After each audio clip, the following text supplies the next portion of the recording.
Security Force Meeoi ama Phukre, Aduga Gangsi su Khingre Hairi. Ngasigi rally asi chanaba Cocomi na hawdoklamlaga Cocomi gi Thoumida amata yawramdre, Praja miyambu apangba siramle, Maira paibi ma.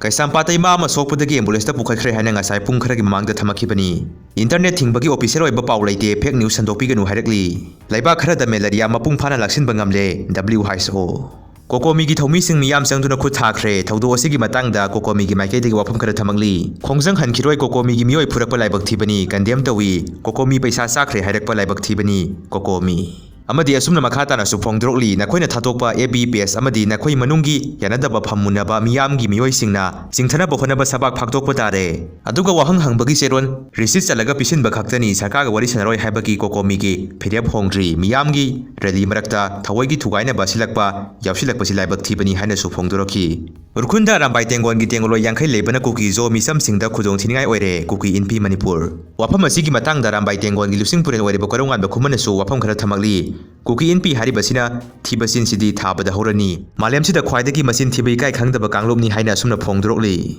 MCS officer mapan pham hongdo honjin tawkhre TM ka somanakta police nongmai kapsilakhre tronglawbigi thodok thokpham dena yagi team na yengsingkhre CISF gi gari ama rally lakpa Meeoi singna ngasi amanga ta tholamkhre Cocomi na langakta wahang taruk hangba masing yamlaba Miyamgi Khongchatta Imphal mayonda so wirang thokre police na teragas kapada Meeoi kunthra gi Mathakta Sokle Maidagi rally da Meeoi kun hina sokre Cocomi gi rally da telepati mayang singa maitai ga puna rally sakhibagi saktamni ngasi ukhron tolaida samrai phana get thukaiduna Casper thorakpada nupi ama sokle hari get adu nupi mayamna thingduna laibani adubu asam rifle gi Casper aduna nampudu thukaiduna sakhibani hari ukhron gi humi khunda samrai phana mirakta nongmai kapsilakpada misa ama sokle